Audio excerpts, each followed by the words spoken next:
எனக்கு பிரியமானவர்களே, வேதத்தை வாசித்து பாத்தீங்கன்னா கர்த்தர் எத்தனையோ வாக்குத்தத்தங்களை நமக்கு கொடுத்திருக்கிறார்.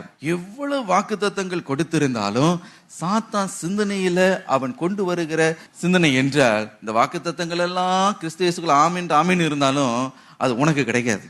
உங்களை முற்றிலுமா நம்ப வைப்பான். இது உன்னால முடியாது. நிறைய பிள்ளைங்க அப்படிதான் இருக்காங்க. இந்த இங்கிலீஷ் என்னால படிக்க முடியாது, இந்த எக்ஸாம் என்னால கிளியர் பண்ண முடியாது, என்னுடைய கணவர் ரட்சிக்கப்படவே மாட்டார், கர்த்தராகிய இயேசு கிறிஸ்துவே பூமி இறங்கி வந்தாலும் ஒரு தூதன் அனுப்பினாலும் இது உருப்படாது.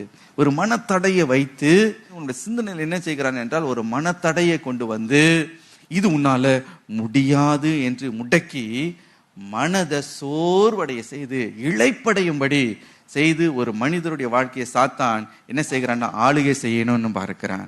ஹல்லேலூயா.